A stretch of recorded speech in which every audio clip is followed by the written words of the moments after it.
How's it going, super friends? Welcome back to my channel and to my third video in my DC Primal Age series. This video is about Mr. Freeze, King Shark, Batman, and the Joker, as you can see, and I'm going to try and get through this one really quickly as I've already made the two previous videos and put a lot of work into them, and I feel like with these figures, maybe the topic could be getting a little bit old on the channel, so I'm going to show the figures and all their painting and sculpting detail, but I'm not going to go into too much other than that. I'm going to try and keep this brief.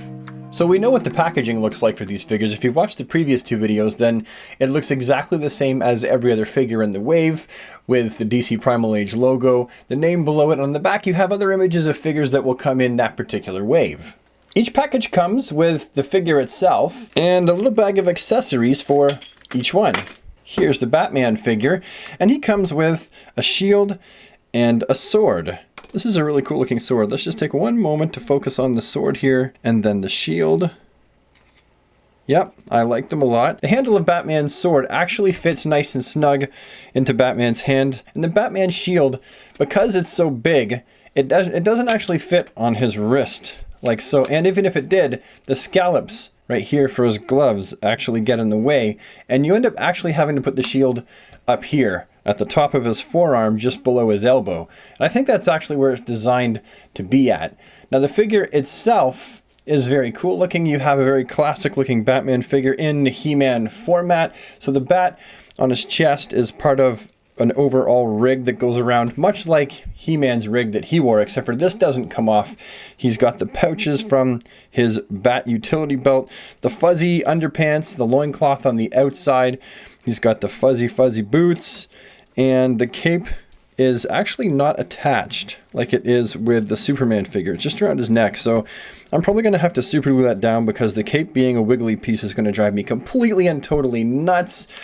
But overall, I think it's a very cool looking figure and a really good rendition of what Batman could look like if he were a fuzzy cape wearing He-Man-esque style character. And the face sculpt for this figure is actually really interesting as well. I think the plastic might be a little bit too shiny around his face, but it is an interesting look for Batman. Overall, a very cool figure, and my Justice League for the Primal Age will now feel like it's complete. And next we have, in no particular order, King Shark, who comes with this gigantic looking fishing hook. Bring it up close here just for a second so you can get a better look at it. Appears to be made of some kind of bone, and then he also has this shield as well with a fin and some water and barnacles on it, and you can really tell that these are hand sculpted, especially when you look at the back here. These accessories don't appear to be computer done, at least not the shields.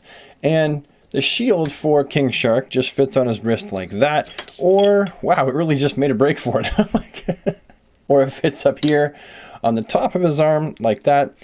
I think this would be more of, maybe I'd call it a buckler. Anyway, and he's got the hook.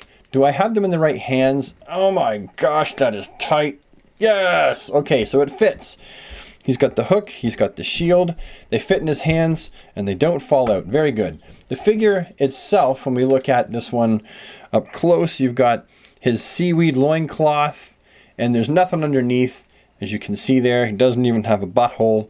You've got the shark. I'm not sure why King Shark would then wear a shark mouth on his chest. That seems kind of weird. That's like me wearing a human skull as like a piece of human decoration. Anyway, he's got some wrist seashells there. You can see there's a fins right here below his elbow, some details. They got the straps that go all the way around here that hold on his weird shark. It's cool looking. I just think it's strange that he's a shark and he's got a shark mouth on his chest. I just think it's weird.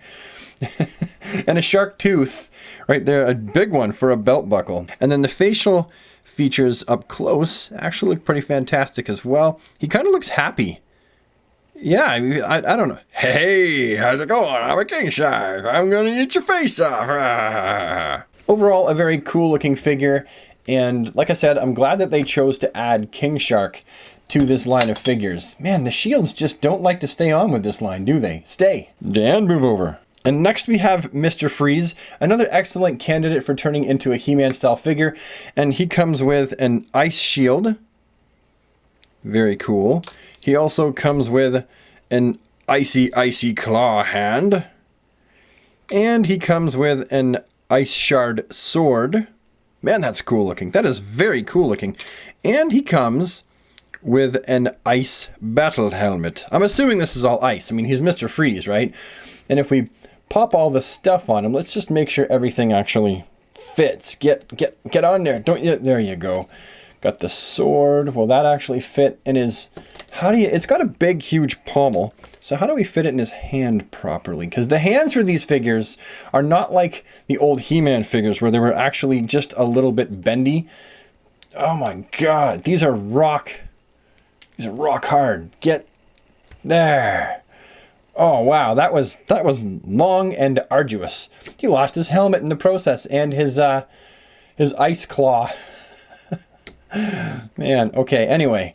And that is sitting in, I think, where it's supposed to be. So yeah, that just is what it is. And then the shield, which goes, you know what? I think that the shield and the ice claw are interchangeable, which technically maybe means he comes with an extra weapon accessory in comparison to the other characters. Hey, that's pretty rad, actually.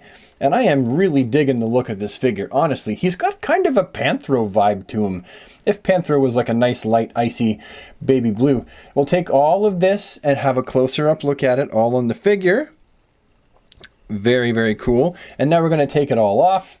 And I'm leaving that sword in his hand because it was too arduous to get it in there in the first place. We're going to have a closer look at the figure. He's got his icicle loincloth here. He's got an ice chunk crystal for his belt buckle, and it is a softer rubber. I was expecting that to be hard, but it's not. It's actually, the whole thing is a softer rubber. He's got the spikes that are going around his chest with another ice crystal right here made out of hard plastic. Cool looking wrist bracer there, again, made out of ice. It's Mr. Freeze, it all makes sense, right? He looks like an ice wizard or something like that. Simple white boots with the blue bands around them. So that's what... Wow, look at them back muscles. Dude, do you even lift, bro? Wow. And then you have his face, which I think that looks pretty fantastic. I don't know. A lot of people really don't like the DC Primal Age figures. They're like, you know, they don't have enough articulation, or they're ugly, or DC mixed up with He-Man is just a stupid concept. And I feel like maybe people like that have possibly missed the point of these. They're meant to be a sort of fun, silly, kind of nostalgic throwback for people that are my age. So that is Mr. Freeze. Let's put him in the back there, claw, hand, and all. And here we have the Joker. And I actually had to pry his hand open with the back end of a paintbrush just to get his accessory, his axe, into his hand there, which is kind of a fail. You know, the older He-Man figures, their hands were a bit more squishy and soft, so you could actually move their hands. With these, they're not. They're hard, and it's not even designed. If you look at it, you can see the space there. It's not even designed to hold that axe, that hatchet. It's just, you know, kind of an oversight. However, Joker's shield does clip right on there nice and tight. So that's definitely a plus. And he does look fantastic with the weapons, so I'll give him that. But I'm not taking that axe out of his hand ever again because it was a pain to get it in there. The actual overall look for the figure, if we just take the shield, the buckler off there, the figure itself looks very cool. Wilted flower like the classic Joker. Up on his chest here you can see scar tissue on his chest there. The muscles look fantastic. The belts that go all the way around his body, the straps and that attach. What a fantastic looking figure. Faux shizzle. He's got the two daggers here. They don't come out. They don't, you know, they're just there for show, for decoration. A loincloth over top of his loincloth. I guess that's more of like a waist belt band over top of his loincloth. And then his boots look just like Jester boots. Those look like clown boots if I ever see them. His shoulder, he's got this nice green pauldron with the four symbols for the playing cards on them. And I like the fact that they made this green to match his hair to continue the color flow of purple, white, and green. His wrist bracers also look pretty fantastic, being individual sculpts as well. And the face sculpt, just up close, this looks pretty fantastic. Yeah, I think that Funko has done a fantastic job, like I said before, translating these DC characters into He-Man style characters. You're either going to like them or you're not, I find. And a lot of people really hate these. I think they're a dumb idea. I totally like them, and I'm content with the idea of these guys existing in another place in the multiverse. I'm totally fine with that. These guys are fantastic. So my final thoughts for these figures, what I actually think about them, I really love the DC Primal Age line of action figures. For me, they hit my collector funny bone perfectly. They totally are my niche market. I am the demographic that they're looking to purchase these. The adult collector in his 30s, possibly 40s, someone around that age demographic who grew up with the He-Man figures and is also a DC fan. These are marketed towards me, and I like them. They hit the nail on the head. That being said, I am aware, I do know that these figures really are not for everyone. You know, I find that people, as I've said in every other video, people tend to either really like these figures or they really hate them and just think that they're an all-around stupid idea. And I don't think they're a stupid idea. I think that it was clever marketing. I think it's a good product. I think it's an original idea. And I can't begrudge their lack of articulation because the original He-Man figures didn't have that much articulation. They were just like this. The only difference really being, aside from the materials used for the original He-Man figures, is that these ones don't have any kind of waist action, right? There's no spring action waist with any of these figures, which that was something that was very cool about the He-Man figures, and often forgotten is that they had a power action feature. These ones don't have that. Other than that, I think that they're fantastic. And the only one I have left to get is Scarecrow, but I won't be making a video just about Scarecrow, so this will be the last in my DC Primal Age videos, and hopefully you've enjoyed it. Sorry it's been more simple than usual. It just, that's the way I felt like going with this one, considering it's the third video in the series, and the figures themselves are at that point where they're kind of too old, but also not really that old. Everyone's already seen these. You guys already know what they look like. I figure if you're watching this, you're just kind of interested in my point of view. So it doesn't really demand a larger production.